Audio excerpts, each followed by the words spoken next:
It's interesting because, I was sort of talking to my wife about that when I started the job, and I was like, before I could always say like, well, I didn't agree with that decision, and look what happened. Totally. Or like, oh, if we'd only done that, or that analyst had only done that. I can't hide behind any of that stuff anymore. And one of my big realizations as a first-time CEO is exactly that. Like, I must be accountable for everything. I must be accountable for every mistake, for every moment of indecision, for every flinch, for every stall. You're absolutely right. It falls on me. That was a clip from today's guest, Jonathan Anastas. This is a fun conversation. Jonathan and I already did one episode, like back in the early days of the podcast, that was super cool. Because it's like, you get to meet someone who you grew up listening to their band and also has had this incredible career, but then you meet them and they're actually like a cool person. So that was like an awesome conversation. But so much has happened between then and now. We thought it'd be a great time to bring him back on and have another conversation about all the things that have happened during the pandemic and since that have led to changes in his career and his personal life. I always love speaking to people who are accomplished business people and also from the punk scene. Because for me, it's always this like, you've applied so much what you learn in punk and hardcore to building a career. And he's just a great example of that. But before we get to the episode, please rate, review, and subscribe. Really appreciate it if you do. My name is Aram and this is One Step Beyond.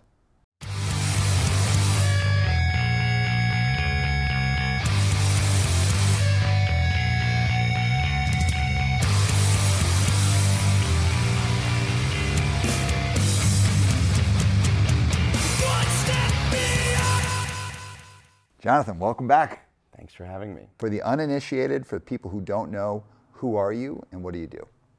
Jonathan Anastas. I'm the Chief Executive Officer of ClashTV, a streaming platform for high passion sports. And I used to play in a number of hardcore bands. And I've been in the marketing space for a little bit before that.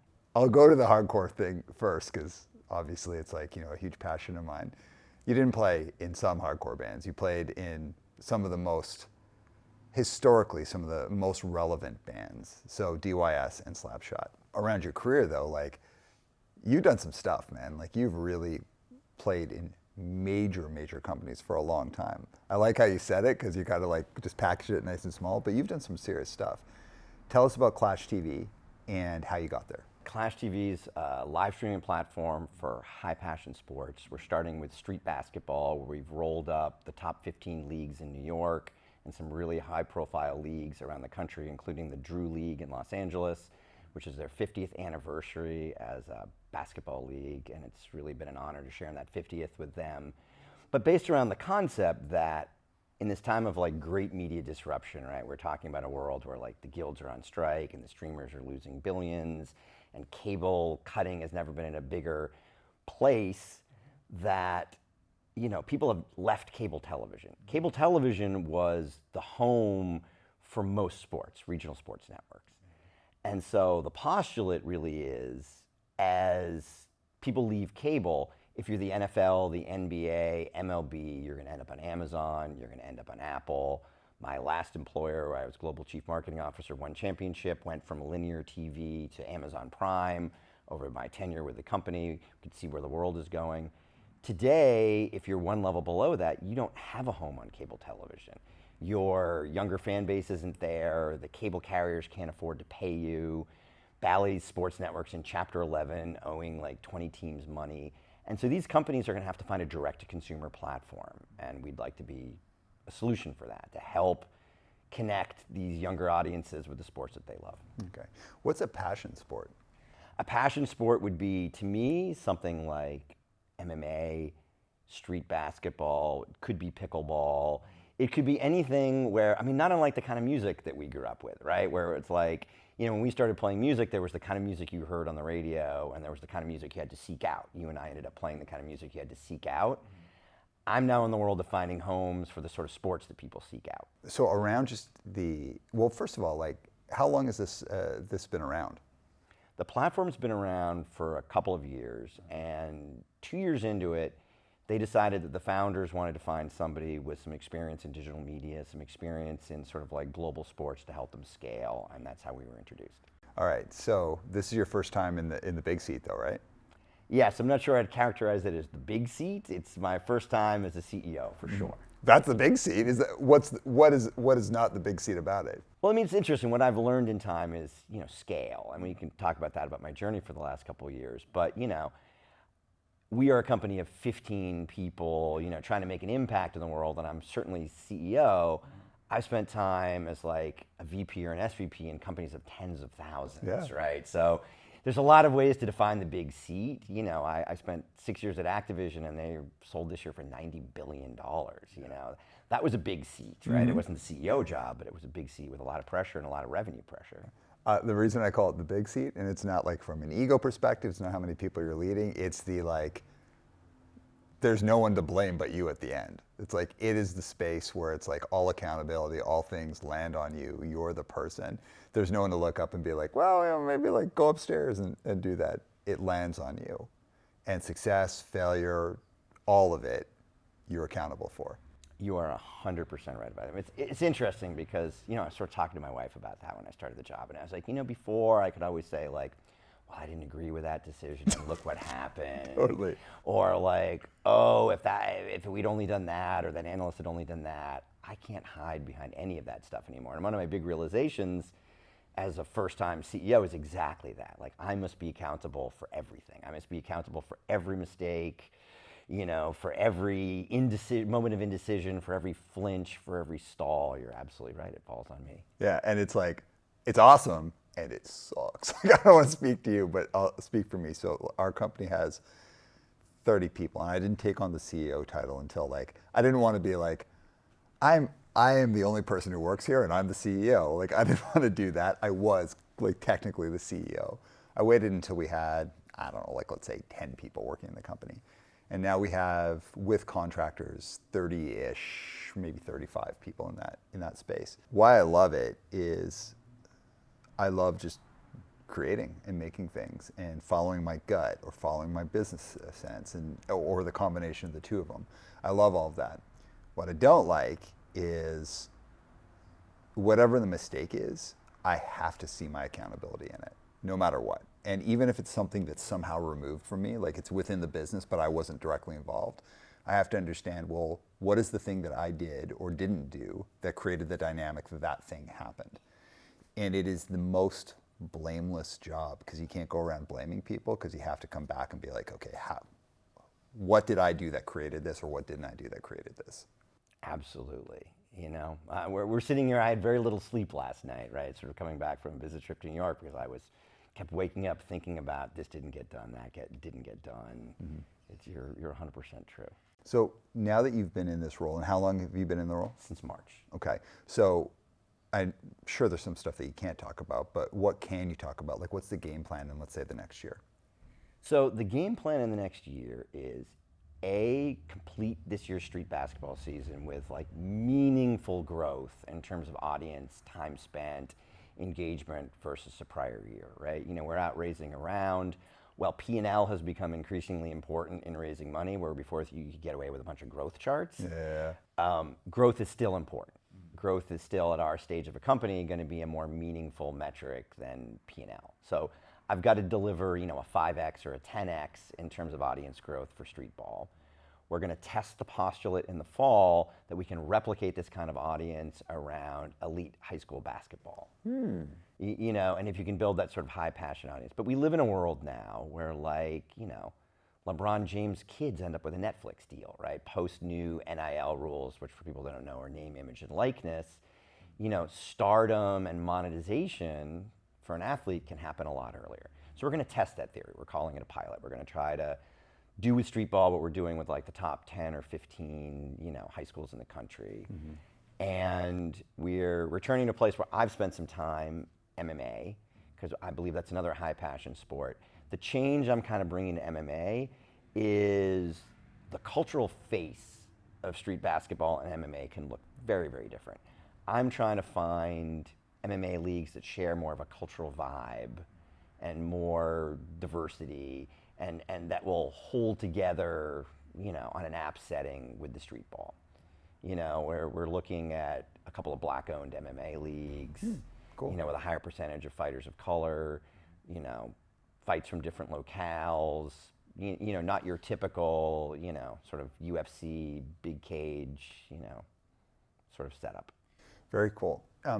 Because you'd mentioned this a little bit earlier, and for people who are listening who don't understand rounds, when you're talking about rounds and like raising rounds, what can you share from like a startup perspective of like raising funds from a round? Companies can be bootstrapped, like your company, right?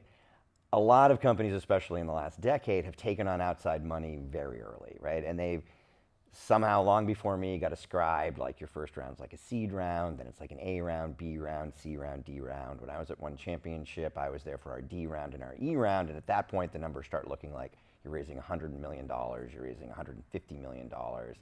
I mean, it's crazy. During my time at One Championship, our CEO, and I was very much in the support role, he raised the money. He's one of the best fundraisers I've ever met in my life, raised $250 million during the pandemic, right? Wild. That world has had quite a bit of a reset, since the back half of 2022. We're raising a much more modest early round. Yeah, and that idea of raising funds, it's like making people believers in what you're going to do. Yes, because at this point, you're not buying a balance sheet, right? Especially at the stage of the company that ClashTV is at. You're buying, as it's been explained to me, people are buying an idea and a management team and potentially a sector, right? Those are the three biggest points. And I hear varying, balances of those from varying VC. For some, the idea is first, the team is second. For others, the team is first, the idea is second. There's been an old Silicon Valley thing. You don't want to, invest in the fourth thing in a space, right? You want to invest in one of the first three things in a space. Though AI seems to be proving that differently. We're now, investing 100 things deep in the space, or 200 things deep in the space. But, they need to believe in our team, they need to believe in our idea, and they need to believe in our sector. And those are the dividing rods. And there's somewhat soft factors versus like a data room full of P&L and cash flow. So when you're out and you're going through these rounds, how much are you leaning into the showmanship of growing up in the punk scene? I'm not sure I'm leaning into the showmanship of growing up in the punk scene. What I'm leaning into, and we talked about this when I was on before, I think part of the thread for me is disruption. Yeah. And I think I was a musical disruptor, and I've tried to be a business disruptor. And I'm leaning into the belief of disruption. And I'm leaning into, this is another sort of typical thing. People want to hear about exits because investors want their money back, and they want their money back. So to be honest, what I'm leaning in most is part of the team that sold Motor Trend on Demand to Discovery for $275 million in 2017. Part of the team that took Live by Live public on NASDAQ in 2018 with a $40 million injection. I'm the board chair of taking Alpha Metaverse public on the CSE, and part of the team, though Chachi was very much the lead on raising $250 million while I was at One, but this idea of like a proven track record of exits, like that's actually really the most powerful narrative you can give when you're raising money, because ultimately if the investor doesn't believe they can get their money back at a 10x multiple, they're not that excited about it. So going to the idea of a disruption, I'd agree. When we talked about it last time, I was super captivated with what you're saying, but I'd also agree. It's like, yeah, you were part of like a real musical disruption, not just how music was played and written, but like how the business of music was done. What's disruptive about what you're doing now? What's disruptive about what we're doing now? Well, streaming is certainly not new. Live sports especially, was kind of the last bastion of the old media economy, right? So if you think about, cord cutting's gone on forever, right? Streaming's gone on forever. But the first thing that people left linear television for was drama, then comedy specials, then reality. And sports was like the last thing keeping people in, right? And then sports started leaving. Right? Like the NFL is now on Amazon and Google, right? Like MLB is on Apple. And that it's like the last thing to leave linear television. And it's been increasingly disruptive, especially as you move down market to like these high passion sports, because again, okay, cable had already lost the NFL, but they were hanging on to the AAA baseball league and the college athletics and all that stuff. And now those places are looking for direct-to-consumer homes. And so it's the last bit of disruption. I mean, I think about, I've been in the sports space since 2019. When I started at One Championship, our television deal in the US was with Turner. And most of our television ratings around the world were linear. And when I left the company, our US deal was with Amazon Prime. It's a very, very, very different model. Yeah. I know it's still, it sounds weird to say, but it's still relatively early days for like streaming. But we've already seen like streaming starting to lose tons of money and lose some ground. Is there a horizon where the next thing's going to pop up? I can't speak to the broad world of like premium streaming, right? I mean, I think streaming, like lots of other categories, leaned into a zero interest rate, growth is everything. You know, I don't think those executives are as stupid as people are calling them out for now. To a large degree, the markets are to blame. The markets rewarded them for growth over everything, right? The markets gave Netflix their valuation, shedding billions of dollars in cash because growth was everything. The markets told them growth was everything. Like, they didn't wake up in the morning and say growth is everything. They were rewarded for growth is everything. They were rewarded for making too many shows, right? And so I think we're just going to see a retrenchment back to, we're going to make less content. We're going to be more reasonable about what we spend on content. We're potentially going to rebundle some things, right? And so you think about a lot of these companies have like 2 and 3 streaming services, that's 2 and 3 back ends. You're already seeing it come together, right? You're already seeing like Paramount Plus and Showtime come together, right? You're already seeing like the Disney bundle of like, you know, Disney Plus Max plus ESPN Plus all coming together. And so it's retrenching, but it's not going away. Yeah. What we all learned from the music business, the genie does not go back in the bottle, ever. Definitely. The genie never goes back in the bottle. We may get a new genie, but the genie never goes back in the bottle. Well, I mean, case in point, like major labels didn't go away. You know, just the way that people have interacted with major labels and the artists interact with major labels. Like, you know, one of the things that I've loved, and we might have talked about this last time, is I love the idea that the singles of, like a single has become a thing again. You know, and like artists just put out a lot of singles, and there's kind of a move away from putting out full-length records. They take too much time, they're not cost effective, you don't make enough money, but you can put out a ton of singles here and there. So major labels didn't go away.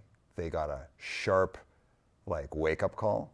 They reorganized, they figured some stuff out, and they're just doing things in a different way. Some ways really, really good, some ways not as good. And making more money than ever before. I did not know that, really. Major labels have never had higher valuation. Major labels have never had more income. You know, it's interesting because given the generation I'm from, I hear a lot of griping from musicians about the stream rate. Right. And I think that's like the false data point to fall on, right? Because you can look at a cost per stream and you can be like, I got to get 1 million streams to make $1,000 or $400 or whatever it is. And it's created ripples and inequality in the market. But my argument would be at the very top of the market, Drake is making more money from streaming than anybody ever made from selling physical product. Right. And for all that people attack Spotify, so Universal Music is a publicly traded company. Warner Music's a publicly traded company. Spotify's a publicly traded company. You can go in and anybody can go read their annual reports. Spotify's business challenge is they turn 68 or 69% of gross revenue back to rights holders. Now that may all not stream back to the artist, and there may be some problems there, but basically 70 cents on the dollar goes back to rights holders. Go take Warner's earnings apart or Universal's earnings apart. They're not shedding 70% of top line revenue back to artists. Like, I think from my era, if you had an amazing deal, you made $1.50 on a CD that was like wholesaled for $6.75, $7. That's not 70% of the money flowing back to an artist. And that's like before recoups. You know, so it's interesting. And by the way, back to your point about disruption, I think this is a really interesting thing about music. So rock music used to be the great disruptor. What I saw happen during the streaming revolution, and you talk about singles, hip hop leaned into disruption, right? Hip hop's like, it's all singles, it's all guesting. I'm gonna release something every week, every day. It's kind of like the digital version of mixtapes, right? I'm not gonna care about how much money I make on this, I'm just gonna think about it all holistically. Rock music was stuck in the 10 album cycle. I remember when there were bands like AC/DC and the Red Chili Peppers, they're like, you can't break my record apart. That was sequenced perfectly. I want it consumed exactly the way it was sequenced. Yeah. Right? And they were still in the 2-year, record, release, tour cycle. And they were disrupted. Right. They were disrupted. This is a really cool point.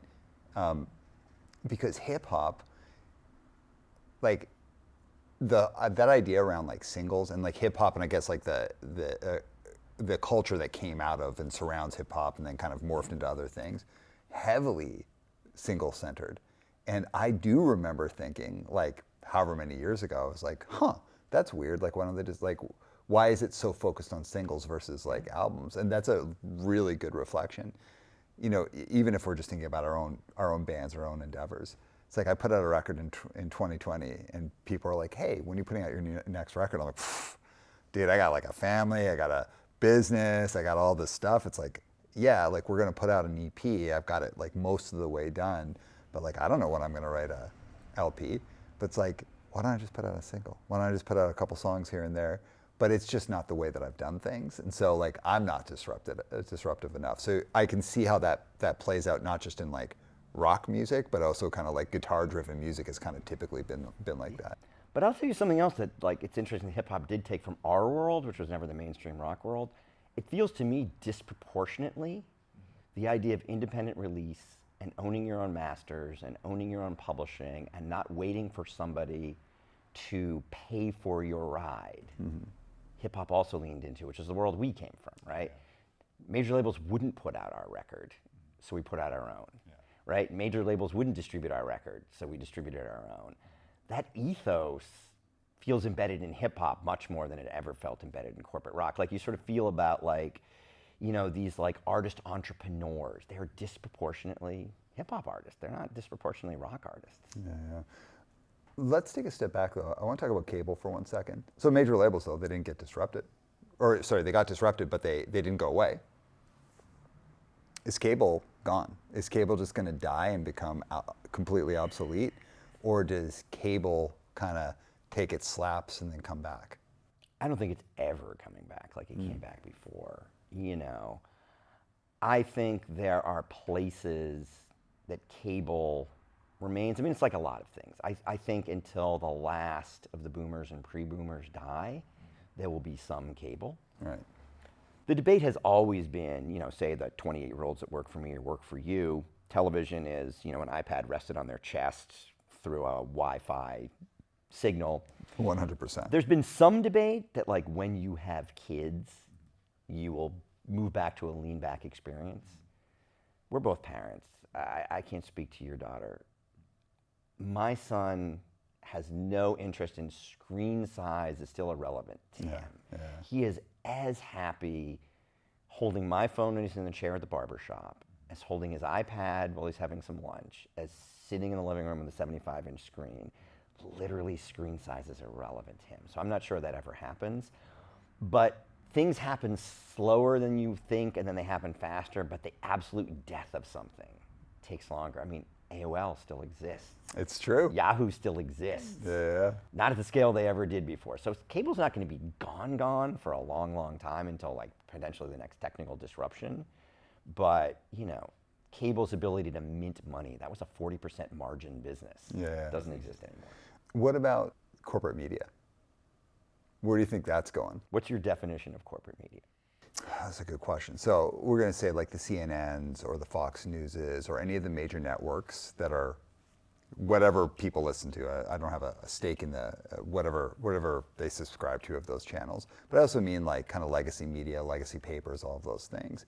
Like seeing things like, let's say one of my favorite news sources is Breaking Points. I love Breaking Points, and I think it's like really good reporting, really balanced, really smart. I like the format of the longer conversations. It's all on YouTube or on all the different streaming platforms. That seems to be, I don't want to say supplanting, but they have the ability to like outmaneuver a lot of the old models of delivering news. Can legacy media like kind of hold its own? Can it maneuver? Can it find a way to survive and thrive again? On the macroeconomic entertainment side, for example, I actually think we're seeing a return to legacy media. And you sort of say why. Disney has a couple of things that say Netflix doesn't. Disney disproportionately owns incredibly powerful IP, right? And Disney has a multi-touch point flywheel, right? So somehow the bundle to Disney could not just include, you know, ESPN Plus for me, Disney Plus for my son. You know, they're going to clearly complete the rest of the Hulu transaction for our whole family. That flywheel can include the parks, right? And you think about all the powerful IP that drives that. One of the dings on Netflix is for outspending every legacy media company on production in the last half decade or decade. How much AAA IP did they create? I mean, they created House of Cards, which is over, and Stranger Things. And how many other IP? Like, we could keep rattling on our fingers for how much powerful IP Disney owns. And the value of that IP cannot be discounted. What we've learned a little bit is maybe Silicon Valley knew how to distribute things better than Disney, but Disney still knows how to make things better, right? There was a classic analysis. I think the Ankler did it, which is the new media source to your point, about how Netflix got fewer Rotten Tomato scores for every dollar spent than any other studio in the game. They were the least effective creator of quality.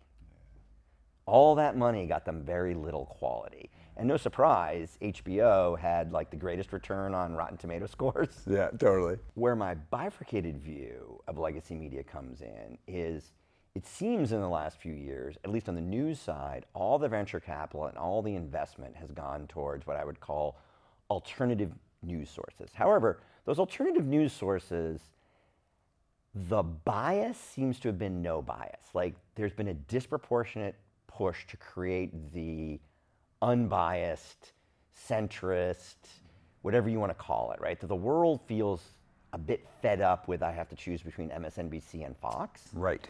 And so if you think about Semaphore, Axios, the Free Press, right, where Barry Weiss and her wife like resigned from the New York Times, where they felt like they couldn't tell the stories they wanted to tell. And at least for the people writing checks for news today, they were disproportionately interested in writing checks towards what they believed were a centrist view of the world, and less of a polarizing view of the world. It's totally fascinating to me because, you know, growing up, like, the news is the news, right? And it's like, you know, whatever, like, it's like, even when I was a kid, like, people saying you can't trust the news now, it's like people were saying that 40 years ago. I remember hearing that when I was like a little kid. But as I've gotten older, I just feel that there's sensationalism has really, because it's like you're constantly bombarded with media in every way that you interact with the world. And like, you know, people are going to have all sorts of opinions, and I'm largely like, I'm largely okay with interacting with a lot of different kinds of opinions. You know, there's some things I don't want to interact with, but I'm largely okay with that. But what I'm really drawn to is being able to hear larger pieces of news or deeper conversations that can get more into nuances and give you more information. Or if I have the time to, like, dedicating myself to reading something that's a little bit like longer or a little bit deeper or a little bit more researched. And this isn't a hack on legacy media necessarily, or legacy news necessarily, because I think it's like, if you've got let's say like a 5-minute segment on something, you're only going to be able to hit like the most salacious, the most like biggest things, right? More long-form conversations are the ones that I find the most interesting, the most educational, the ones where I can draw an opinion from. I can build my own opinion instead of feeling like here's a prepackaged opinion that we're giving you and you can take it or turn it down. I don't have like a good or a bad opinion about it. All I can say is like where my attention is drawn now is more to longer format discussion-based conversations or longer format deeper dive writing. And that seems to be more present now than before. It does seem more centrist with like different perspectives put in there.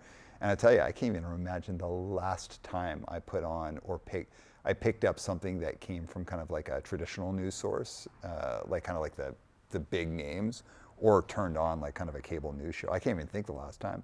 Not because I dislike it or I'm against it. It's just not where I'm. If I'm going to spend 5 minutes on something or 10 minutes on something, that's not where I'm spending my time. Not in a negative way.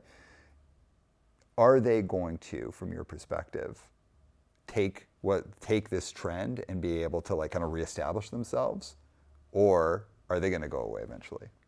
I think it's very hard to answer. I think for whatever reason, our society is still powered by outrage. I think it's too much, man. I can't barely even engage with social media. It's just people have a total right to be upset and should be upset about lots of things. But it's just like I feel like I turn on social media and it's like constantly, and I can't. There's so much challenging stuff going on for sure. And there is so much beautiful stuff going on. And I just want to have a balanced approach to life. Sorry to interrupt. When you said the rate. You're right. I mean, the world is still powered by outrage. Everybody's tribal. And nobody has any room for you to use the word nuance. Nobody has the word for nuance. And even more dangerously, nobody has the room for multiple things can be true at once. We live in a very complicated world where multiple things can be true at once. Every day, I'm a great CEO and I'm a terrible CEO. Every great day, I'm a great husband and a terrible husband. Every day, I'm a great father and a terrible father. But we live in a world where we don't want to sit in the nuance of anything. I'm going to push on something there, though. I feel like it's changing. I feel that there's like a fatigue that has set in a bit about this, because it's like people. There's so much shit going on right now that people should be upset, and because we have so much access to information that previously wouldn't have been as accessible, it's like, yeah, people can be upset, and also there's just shit where you're like, fuck, we've had 100 years of this, or 50 years of this, or 20 years of this, or 5 years of this, of whatever thing that we're talking about, long-standing problems that don't seem to be changing or improving or maybe getting worse. I understand, and totally, I celebrate the idea of people taking the streets, pushing for change and all of that. Where I have the concern here is like engaging with stuff that, like let's say the phone here, it's just like a portal of intensity that you're also kind of addicted to, right? And it's like life has got a lot of space for anger, outrage, all of those things, and then interacting with something that's like too much, it's almost like you're mainlining that constantly. It feels like to me that people increasingly are becoming a bit fatigued, and they still care about the things they care about, from whatever political perspective they come from. But maybe I'm starting to feel a little bit more of a sense of that idea of nuance, where people are like, well, actually nuance is a good thing. And nuance isn't maybe a good thing when is not an easy thing when you're making a post. So maybe you don't make the post, or maybe you make the post and you take the time to do it. Or maybe you just say, hey, maybe no one's gonna actually read this nuanced post, and maybe I just don't engage at all. Maybe I talk to my friend or my neighbor, or I sit on it, or I think about it more. It just feels more so, and I could be totally wrong, it almost feels like society's put on the brakes a little bit and been like, okay, we're all very angry all the time. Like, let's bring it back. And that's what I would like to believe, and that's what I'd like to hope.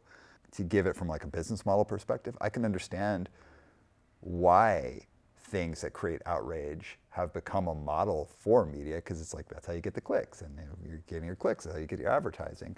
I don't think anyone here is evil or has done the wrong thing or anything like that. It's like this whole thing is built to not serve discourse, and it's not because people are trying to create like tribalism or anger or everyone hate each other. It's just like from a business model perspective. But can that business model survive and thrive? Like, can it continue or can it realign?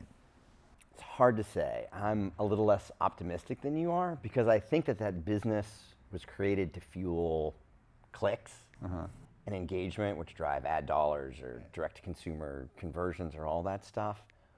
But it also feeds self-affirmation to the other side of the equation, right? To the listener, to the viewer. And I still don't feel that most people want their views challenged, regardless of where you sit in the political spectrum. I don't think people want to be questioned that this party that they believe in, whichever party that is, or this person that they believe in, or this decision that was made could be questioned. So I'm a little less optimistic. I still see a much more tribal world out there. Oh man, you grew up in you're an East Coast guy, I'm a West Coast guy, so we're playing out our hardcore, our hardcore archetypes here. We are. I totally get it. Because you are like way more in that world. Like I'm just a guy with an opinion here. You've got like much more expertise in it. All media is so interesting to me because like I'm a kid of the 80s. I grew up watching TV and like I grew up for a large part just kind of like believing what I saw on TV and reading what I saw on the news. Now, I'm grown up, have to make my own opinions on things. I will say I genuinely believe that that while people can have challenges with how they discuss things and right and wrong can be debatable, but there's something in there that I think from a societal point of view, we can agree just generally what's right or wrong. I feel like we're going to get there. Like the stuff about how media works with us or works against us, I don't think any of that stuff's intentional. And I do feel it's like, I'll give you an example. I think of it like email.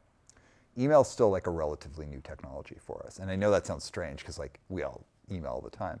But email has been with us for a blink of an eye historically. And people still write fucking stupid emails. It doesn't mean they're bad people. They just write stupid emails. Where are we going to be with email in 5 years, 10 years, 20 years? Our reaction and use of that technology is still catching up to how quickly it's been adopted and what a cornerstone it's going to become.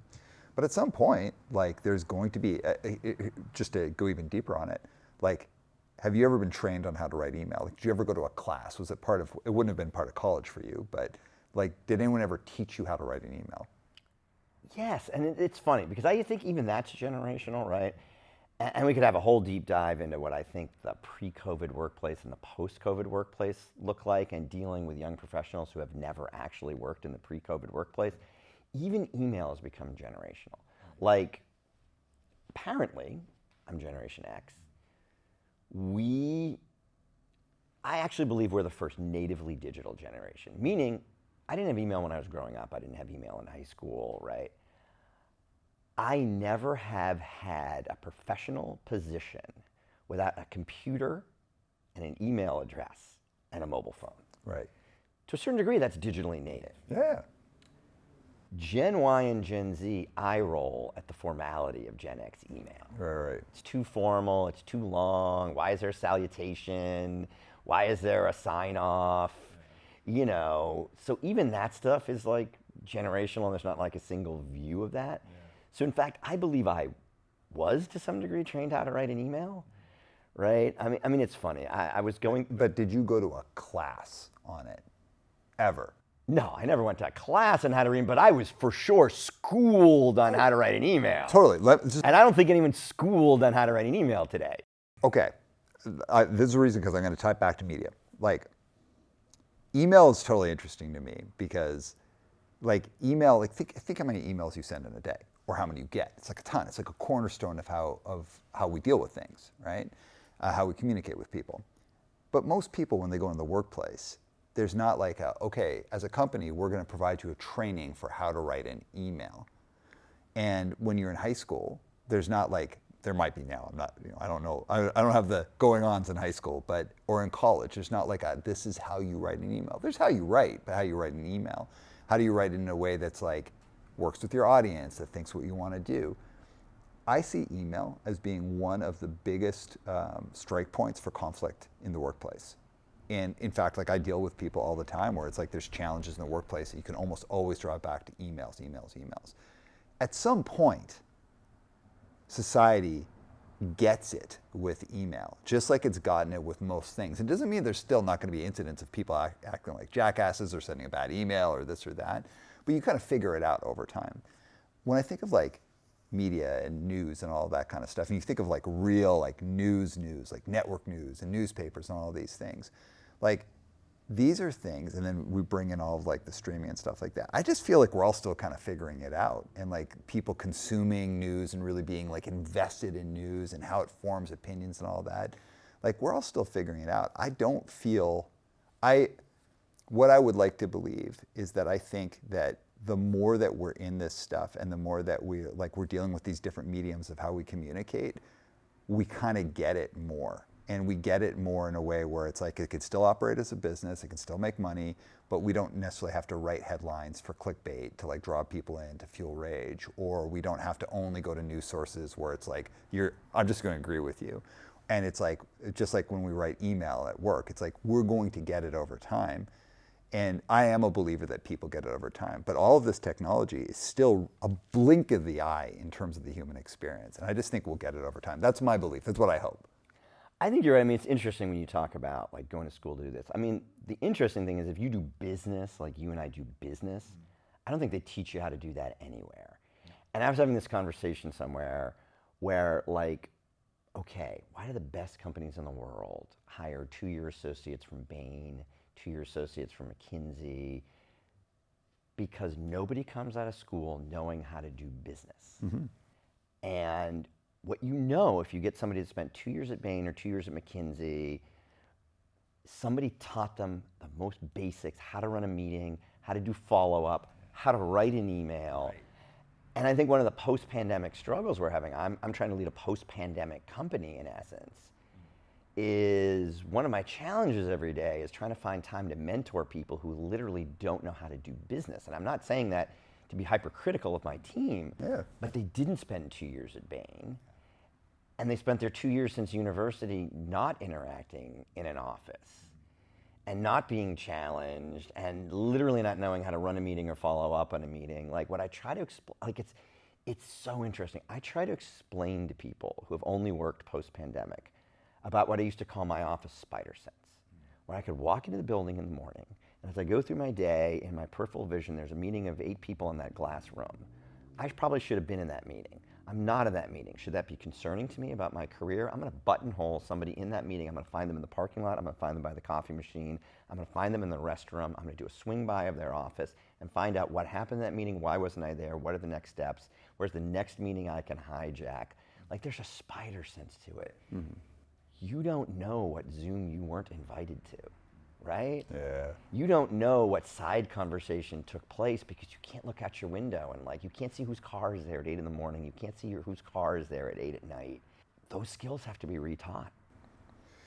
Yeah, well, so totally the post-pandemic business world and how we run everything is like I think a super cool challenge for leadership to unlock. Like for me, some of the most fun I've had and some of the most fun conversations is like, you know, like a term I think we've all gotten a little sick of. It's like the new normal. It's like, yeah, this is the new normal. We are going to have flex work. We are going to have remote work.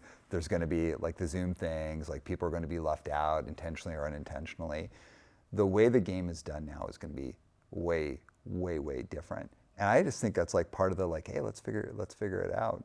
Like human beings are complex. They're like, we are wonderful and cool and amazing. We're capable of doing the coolest things, and we're like messy and terrible and all of that other stuff. Greedy and selfish. Yeah, like all of it. And I just feel like it's like everything that we get, every new challenge that we get, like the pandemic and the resulting things that come from it, from just a work perspective, it's like, oh, this is cool. Like, man, there's all these new things to figure out that I think is the opportunity to make things cooler, more inclusive, more direct, faster, smoother. I just want people to be happy, have good work experiences. I want like barriers to be taken away as much as possible. And I think the changes that have come from the pandemic can create some of that. So like in terms of access for different kinds of people who have different needs, who maybe coming to a traditional workplace was challenging, people who are neurodivergent, people who have all sorts of different experiences. It's like what we can do now is fucking cool. Like talk about getting the best and the brightest. If you're going from this teeny little pool who can kind of fit traditional business structure, that's not the best of the brightest. It's the best and the brightest from a small little segment of society.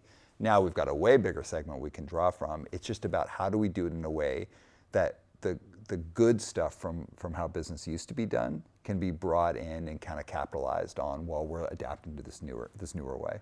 I agree. I'm going to bring it full circle. Be hip hop, don't be rock and roll. Good. I love it. Let's go into you more specifically because we covered a lot of cool stuff there. So from the first time we talked to now, like career has changed, but life has changed a lot too. So just what's the general update on you as a person?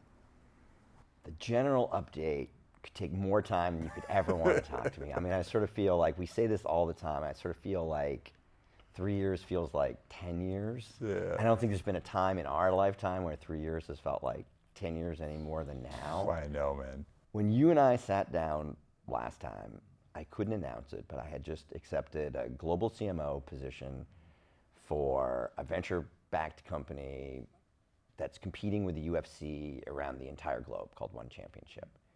And my family and I were going to move to Singapore. In the fall of 2019, I began commuting to Singapore on a regular basis. I began really leaning back into my global remit. When you and I sat down, I was just wrapping up a job in the music business, which is a place that you and I are really passionate about. The limitation for me is it felt local, not global. We were streaming global things, but it wasn't necessarily a global company. One of the things I loved about being at Activision was the global nature of the business and doing things like bringing Call of Duty to China. And I was really intent on getting back onto a global stage. And I got the most global role of my life, where not only was it a global business, but it was the great bulk of the business was non-US, right? And I was going to live in another part of the world. And so I found myself, the back end of 2019, commuting back and forth between the United States and Singapore, and trying to navigate like when to move a family that included a small child and a wife, and like what life was going to look like halfway around the world in this little island nation, and ramping up on a new job. And that would have been a challenge enough in itself. And then two big things happened. A personal one, I lost my dad. And then the global one of the pandemic, and they sort of happened in that order.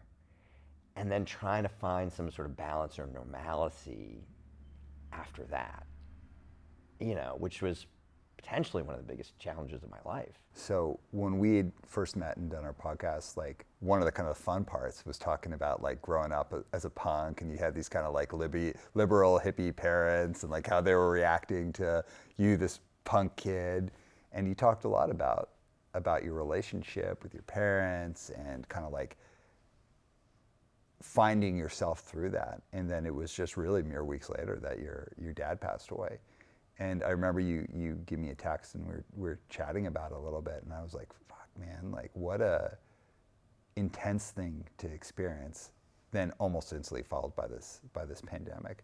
So I know, of course, you lost people in your life, as all of us have, but losing a parent is like a whole different thing. What's different in your life and in your world and in you as a result of having lost your dad? To be honest, to answer that question, I'm not even sure I've completely processed it, or I'll ever completely process it. Like I've always been a career first person. And one of my greatest strengths and one of my greatest weaknesses has been the ability to turn it all off, right? To be like the warrior, like that sense of like, samurai, mercenary, it's tattooed on my body. It's been a life ethos that I've lived at. It's made me very successful at what I've done. It's probably made me less successful as a son, less successful as a husband, etc. So to be honest, as my dad first got ill, I was probably too good at blocking it out, right? And I could avoid dealing with it, and I could avoid leaning into it by just being like, oh, I have to be in Singapore, oh, I have to be in China, oh, I have to be in Japan. Like, I'm sending best wishes, but I'm in Japan. I was in Singapore in December of 19, and I can't remember if I got a text or a phone call, but your father only has maybe a couple weeks left. And I remember I had booked a ticket from Singapore to Los Angeles. Singapore is hot all the time, 95 degrees, 95% humidity. I think I only had jeans and t-shirts in Singapore, and Boston's, the snow. And so I had a second suitcase in my car at LAX. And I was going to fly to LA, and I was going to get that second suitcase and fly to Boston. And the night before I left, I had dinner at this teeny little sushi bar at the St. Regis Hotel in Singapore with my boss, who I had a very complex relationship with over the 3 years. In some ways, it was a really strong relationship, and in some ways, it was a very troubled relationship. There were some places we never really got to synchronicity on, which is very tough between a CEO and a CMO.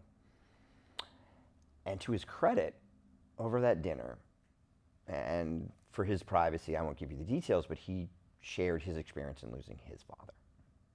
It's very meaningful, 3-hour dinner. And I took that learning and took that knowledge to my flight the next day.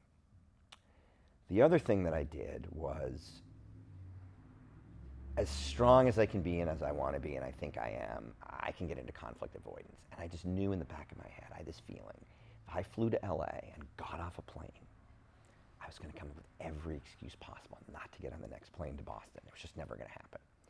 And so I go from Singapore to Hong Kong. I'm sitting in the Hong Kong airport, and I was like, I'm not going to go. I'm not going to go to Boston if I go to LA.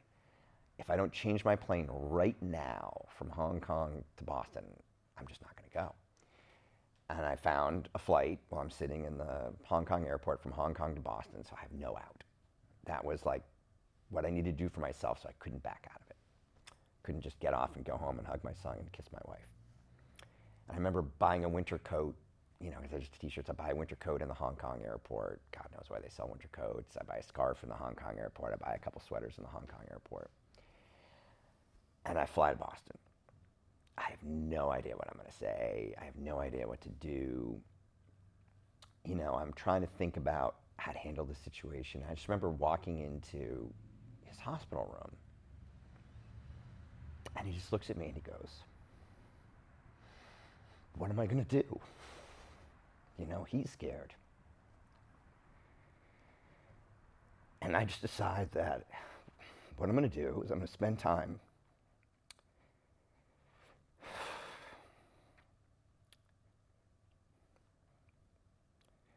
sharing with him all the ways that he parented me that I've tried to pass on as a parent. My dad's the Greek side of my family. Greeks are very physical in their love. My dad always kissed me, like kissed on the lips. It was embarrassing when you're a kid in Boston, like, my dad kisses me on the lips. And I kiss my son a lot. And my son is this thing with me. My son, Cameron, is always like, no wet kisses, Daddy. No wet kisses, just dry kisses, Daddy. Yeah. And I remember my dad has wet kisses. And so I sort of tell him that story and that I kiss my son like he used to kiss me. Mm-hmm. And that's just what I try to share for the next few days, like those things that went from him to me to Cameron. And that's how I choose to spend the time with him. And then also, I'm not good if I'm not doing something, right? And my dad's not really eating, he's losing weight. And my dad loves ice cream, always loved ice cream. And I just decide that what I'm gonna do is I'm just gonna find whatever the best, bougie, great ice cream is. And if that's all he wants to eat, that's gonna eat. And I find it, and every day I bring, some crazy, ridiculous $10 quart ice cream or whatever to my dad, and I just sit there and talk about, what his parenting meant and what I've passed on, and feed him ice cream. And it's probably the most he ate that whole time in the hospital. And then after the 5th night, he must have had some pain in the night. We're not really clear. He gets morphine, and he's not really there anymore. And because he's not really there anymore, then I sort of feel like I have a family. I don't need to be there anymore. And I fly back to Los Angeles, and I'm in Ojai with my family. And we wake up on the morning of the 27th to voicemail from my stepmom, sort of saying that they had fallen asleep, holding hands together. And she woke up at 2 and he was gone. And you can see it's sad, it's tragic, and he was only 82 or 83. And it's just crazy that a couple of months later, with how the world changes, all of a sudden it seems to be like he left at the perfect moment. 3 months later, he wouldn't have been holding his wife of 35 years' hand. He would have been alone, looking at people in hazmat suits. And you can imagine how scary that would have been. Like, what a way to go out. And it's just that craziness of what seems sort of like the lowest point you can have. It's weirdly like its own kind of blessing. Thanks for sharing that. And for anyone wondering, like, why it took us down this, it's like, you and I have developed a relationship over the years, and largely, a lot of our relationship is through text and phone.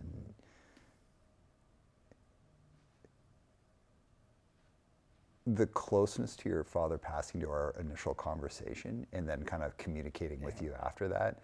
And then also, like, because we'll talk about this next chapter, it's like kind of like the isolation you were facing so shortly after that. I kind of felt it was important just so that you could talk about it, because you are, clearly like really, like you really know what you're talking about when you talk about the business world. You're super successful. You've done cool stuff, both like from like punk scene, but also like is in work. And so much of your story is that kind of like button down, like push it down, like keep going forward. This past, for the short amount of time that I've known you, this period seems like one of the most vulnerable periods of your life. For sure. I mean, what you talk about is, I realize is like your greatest strength is always your greatest weakness, right? They come from the same place. We live in a funny world where like, I'm not sure we know that many healthy, super successful people, like what it takes to be super successful. I'm not sure is like what truly balanced, healthy people want to do. I can also say that about musicians. Yeah. Like some of the most creative, amazing musicians that I've ever met are people who have very serious demons, very serious, not everyone. You might have like a Walter Schweifels who's just like a wonderful, like well-balanced person, like, like he's doing well, but most musicians that I know are super, not all, but many. Same with business people. I mean, a large part of why my job exists and my company exists is because I help people with all of that. Anything else you want to say about your dad and his passing before we go into the next space? As we were talking about earlier, like, everybody brings their biases to how they view the world. And then I also think like humans are in this constant sort of like against. And not necessarily against each other, but like against whatever their wound was, right? So like both of my grandfathers were very successful immigrants. And I think that my dad sort of felt like he didn't want that same distance where work was first. And so my dad tried to elevate parenting and relationships over work, more so than his dad did. And there were times in my life as I leaned into work that I would judge it, dismiss it, wish that like he had been a more successful person so my path could have been easier. Like, I do all this work with my son, so like he's got this incredible network whenever he wants it, and it's like, why didn't my dad do that for me, And what I realized, and it's ironic given the musical path that I took, that I didn't recognize it in my dad, is that he had really leaned into his creativity and his community in a way that I deeply underestimated. And sort of saw in the process, especially as I was like in the hospital and then watching like, the people who came in and talked to him and the impact he had on their lives and their community. And there's a whole bunch of guilt in it for me about how I underestimated his impact on the world and his place in the world because it didn't fit the model of what I was chasing at that time. I mean, I relate a lot. My dad is still with us, but as we've talked about, my dad lives with dementia, and he lives separate from us now in a care home. And my dad was the homemaker in our family, and my mom was the breadwinner, and is like, I always kind of laugh about like, it's like 7 seconds, like not just girls fun. It's like, it's almost bizarre to me that someone would have to write that, because I grew up with them. My mom was the leader, and she was like the person who made things happen. So I always grew up with a strong female figure in my life. And there were times where like I would have like, but also at the same time, like our dad was like the hero of the house, right? Like, like we all loved our dad, and like, he was a kind of closed off emotionally guy, but like also like totally clearly loved us. But I definitely grew up kind of wishing my dad, had a high-powered job or this or that, and kind of wishing my dad was like the other dad, because my dad had this like little pointy little goatee, like a devil's goatee, and it was like, had a thick accent, and I just wanted to be like every other kid, and especially when I kind of started going down my path of like music and all this stuff, and my dad couldn't relate to it. He wanted me to go to school, and he was always very critical of me not going to school. When I did eventually go, but we had a lot of conflict. And then as I got older, I was like, oh shit, like my dad was like way more punk than I was, like my dad like didn't have a formal education, became an engineer just by figuring it out, lived all over the world, like on his own before the internet or any of that stuff. He had a culturally mixed marriage, which was very frowned upon in their generation. Did everything he could to make sure his kids had the best life. And when we were talking about that kind of like regret of like, fuck, I didn't realize how cool my dad was until it was like far too late to be in that space. And I just want to really acknowledge that I know how hard that was for you to talk about. And like, I hope anyone listening, I hope you get whatever you get out of it is something that's like positive about like the importance of recognizing how finite time is or life is, and really respecting and acknowledging what you have while you can. And like perspective, right? Like I had such a skewed perspective of the whole thing. Oh yeah, me too. But let's talk about what happened next. So pandemic hits, and you've got a job in Singapore. So what happened? Pandemic hits. I lost my dad. Holidays are over. I have to get back on a plane and go to Singapore, right? And the plan had been at that point, as often happens in these relocations or international postings, I'm going to go back and forth as needed. Family's going to relocate at the start of the next school year. There's always been a fair amount of work in my life. So if I'm doing I'm doing 2 weeks, right? It's not that different from the pattern my wife and I had built over the years. It's harder being a parent, but it's going okay. It's March. I'm working away at my office in Singapore. I'm hearing things that are happening in the States. There's international news, but I'm just buried in trying to get up to speed on this new job, right? And my boss, the CEO, comes in the office and he's like, bro, you got to take the next plane home. And I was kind of like, what do you mean? He's like, they're shutting down California. And I hadn't even really thought all that thing through. This is when like the worst case things were like, oh, like it'll blow over in a few weeks, right? Like the things that happened before. And I book a flight back to Los Angeles. I want to say it's like March 17th, don't quote me, whatever the last day that LA is open, right?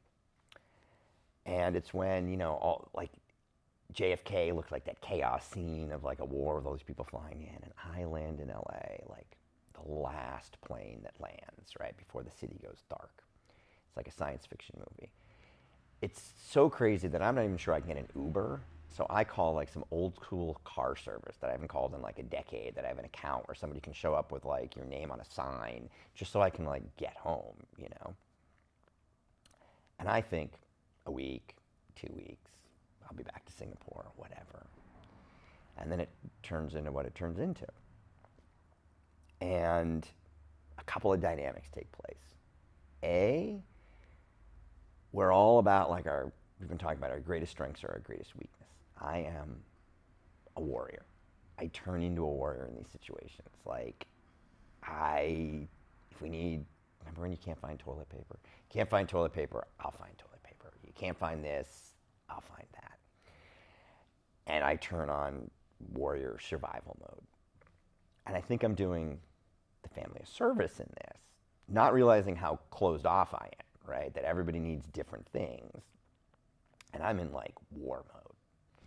Right, I'm working Singapore hours, so I'm like on Zooms from like 5 in the afternoon until 2 in the morning, and then sleeping and getting up and then getting whatever he needs to get, and like I'm gonna go out in the world and like get these things and find these things, and that's creating distance at home, because I'm, I think everybody gives the kind of love they think they want to get.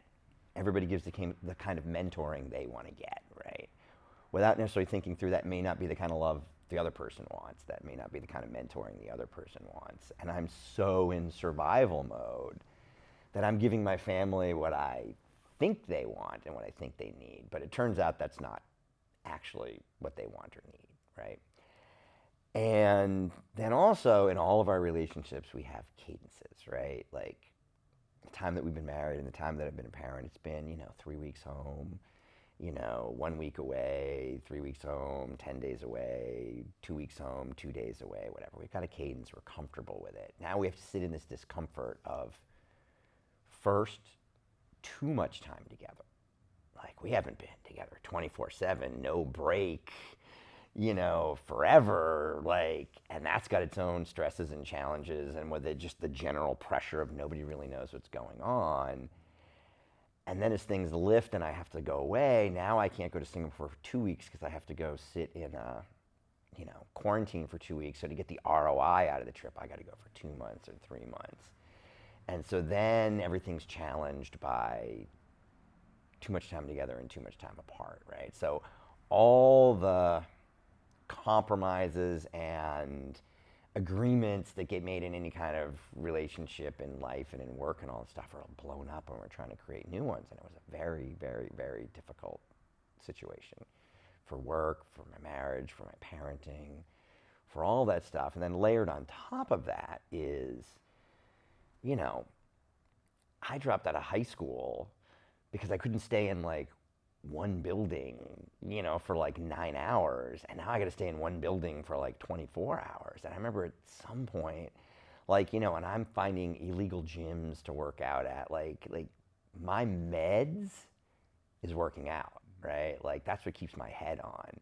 And so I'm seeking medication, right? So I'm finding there's a gym over here where they don't want to lose their life savings, so you can go in the side door, and there's a gym over there where they don't care about the rules. And, my wife is sure that I'm going to come home with COVID, every day. And I have to have the conversation that these are my meds. I don't think I can survive in this. We got to work out that this is okay. Or I don't think I'm going to make it. Yeah. And so everything has to get redefined, right? I mean, I can't think about a time in our life where everything had to get redefined at once like that. All at once, everything. And I am such a horrible creature of habit and such a warrior that makes me particularly bad at it. Yeah. So how'd you work it out? Trying to change to the degree that any person can change. Trying to find empathy in each other's situations and unmet need. And a fuck ton of therapy, individually and, couples therapy. Coming out the other end of these challenges, father passes away, challenges in the family, pandemic, and then a work relationship that you got a lot out of that job, but you had a challenging relationship with your boss. It was a very difficult time. And watching you deal with that from a distance, and the times where we talk, hearing that strain in your voice, while also just bullshitting and catching up or whatever, there was a moment where I was like, what's going to happen with this guy? But you get through, and now you're on the other end. What's different about you? I think that's for those around me to sort of figure out if I'm different. Call your wife right now. If I'm, I think it's up to those around me to figure out what's different or it's different enough. It was interesting because I think, diamonds are made under pressure, right? Tough situations force you to grow or fold. I'm a big believer, and this caused problems during lockdowns, but quitting isn't an option. So you have to figure out how to grow and figure out how to rethink. I learned a ton in my time there, and it was also very difficult. And part of the difficulty came from, the dynamics of that culture.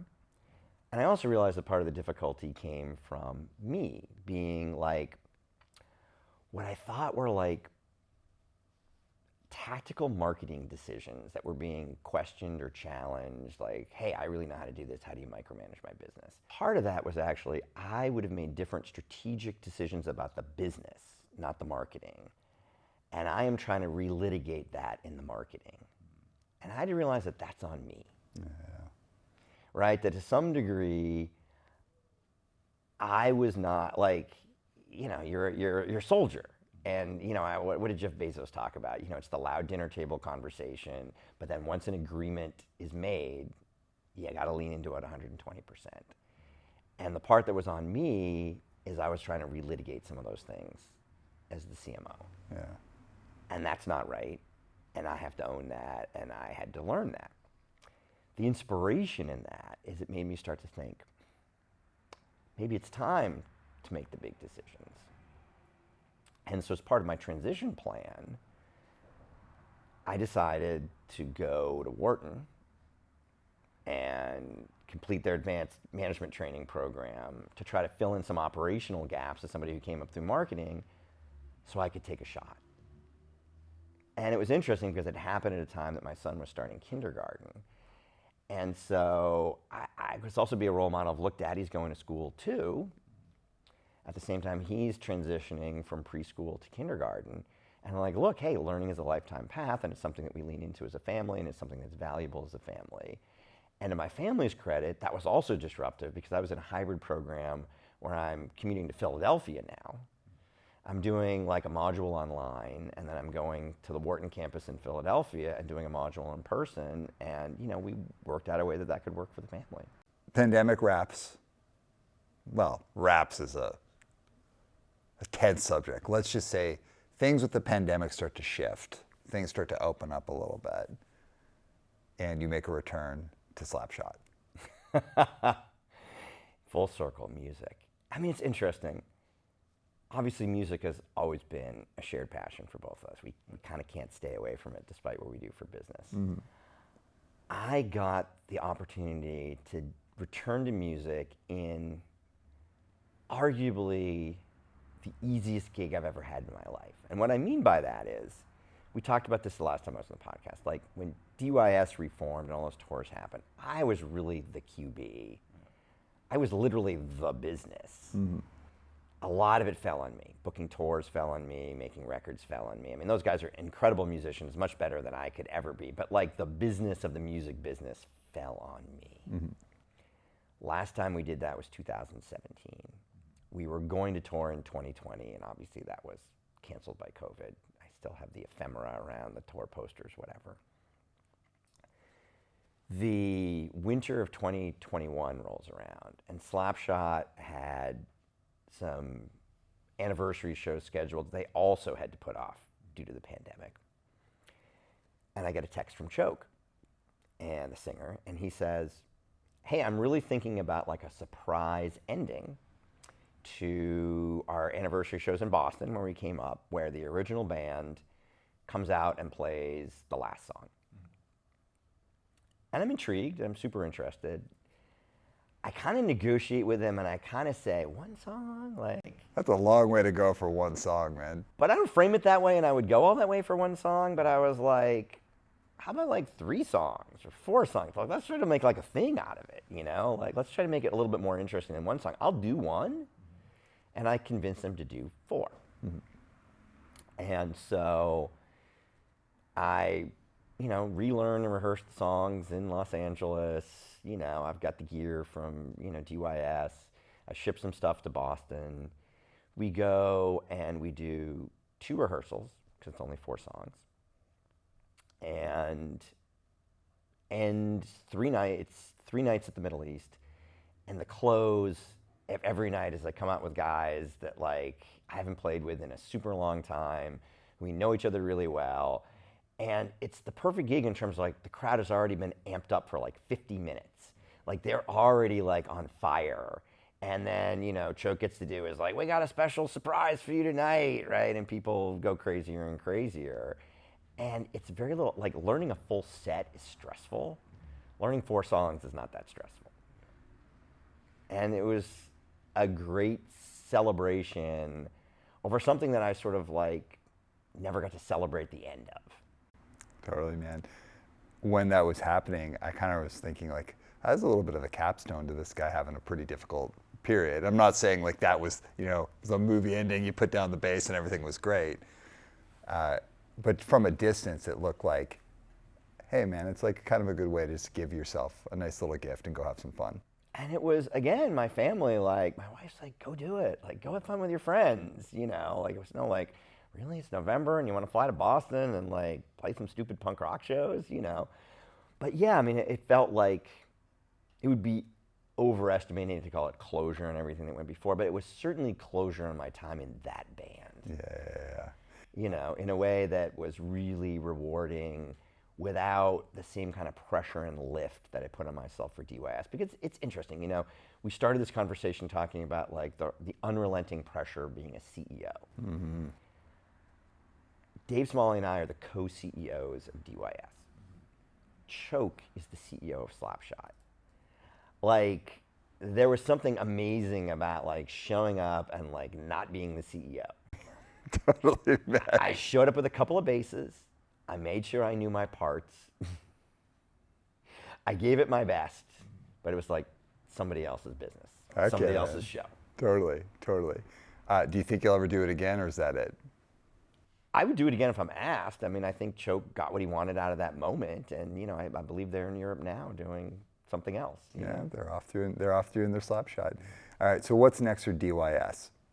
So it's an interesting question, right? I've learned to approach every show at this point like it could be the last show, right? Like 2017 could have been the last show, 2020 could have been the last show and it was canceled.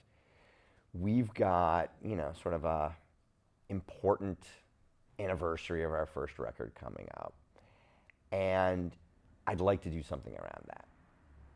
I'm not necessarily ready to talk about what that is or exactly when it's going to happen or if it's going to happen, but my hope is that there can be a similar celebration around brotherhood. Very cool. All right, so as we're closing off, I traditionally like to ask what we call the crucial three, three very difficult questions that are going to get harder as we go along.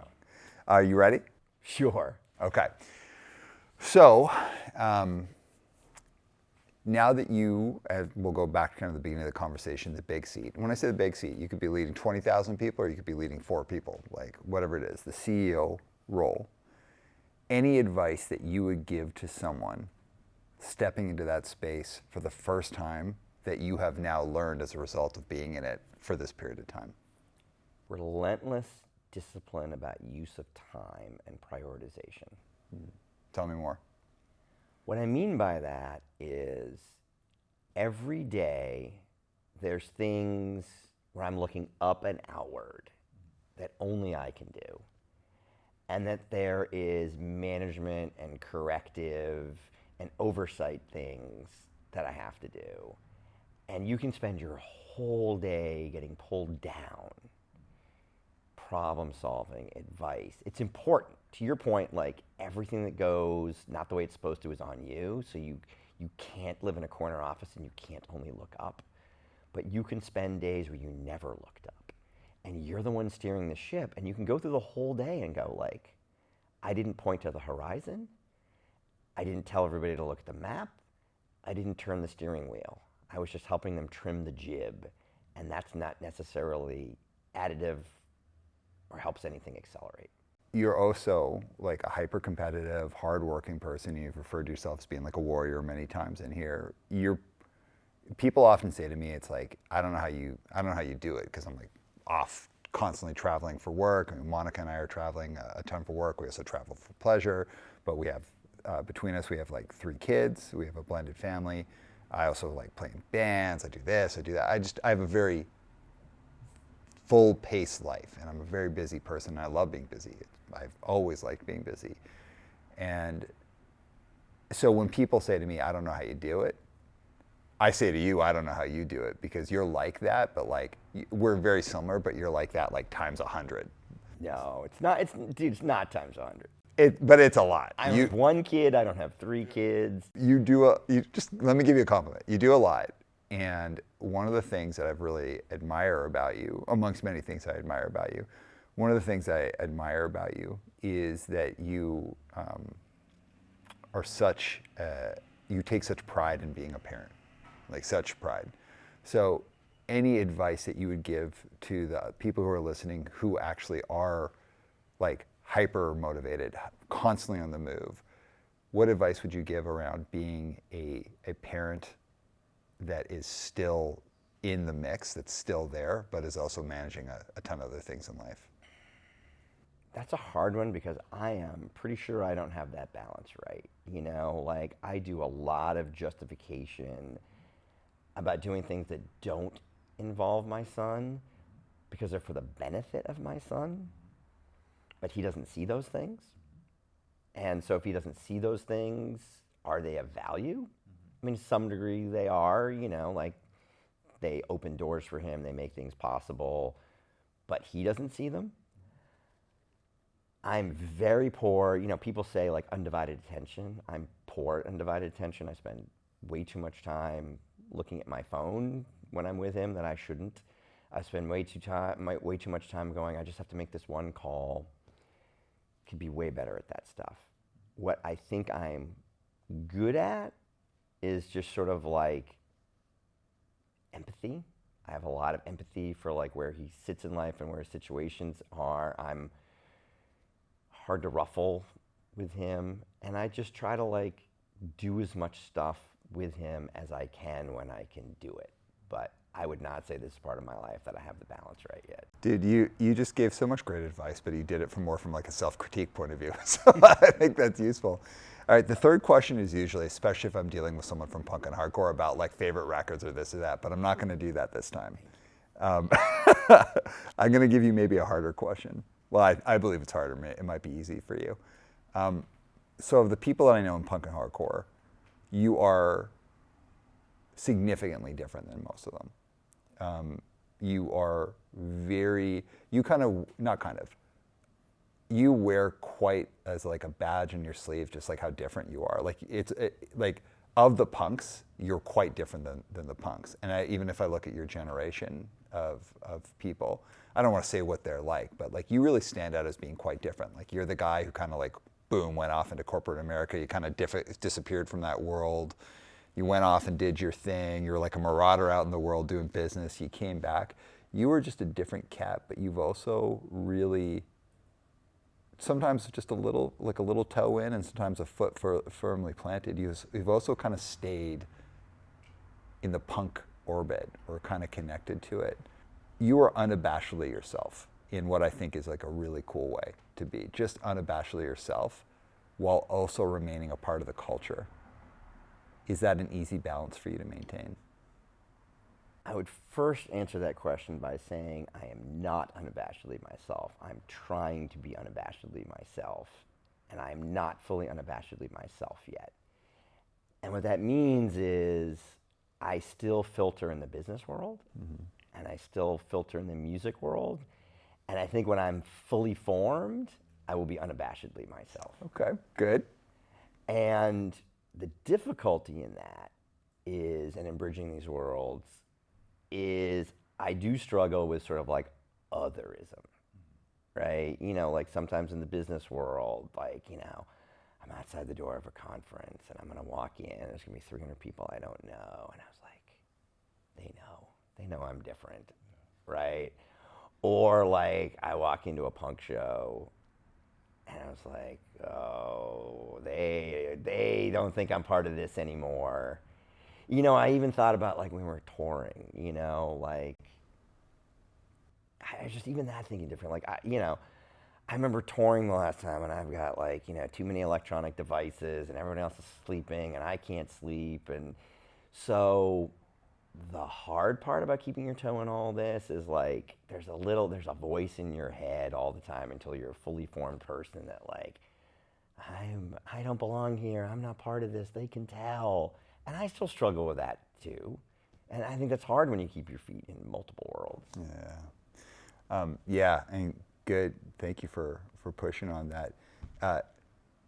it's something that I struggle with a lot because I walk in some different worlds. And sometimes I'll be somewhere, I'll be like, I do not belong here anymore. This is just not, like from whence I came is not where I am now. And I'm just a different cat than all of these people. And the other times I'm like, maybe I'm the only person here who thinks this. Like, maybe I do belong here, and I'm the one who's creating this pressure about it. And I just think it's like really important to hear people from different points of their lives to be like, hey man, I still struggle with being who I am, and I do want to eventually become fully formed, and I can feel insecure and I'm afraid, but it's not going to keep me from walking into that conference with 300 people, nor is it going to keep me from walking into a punk show.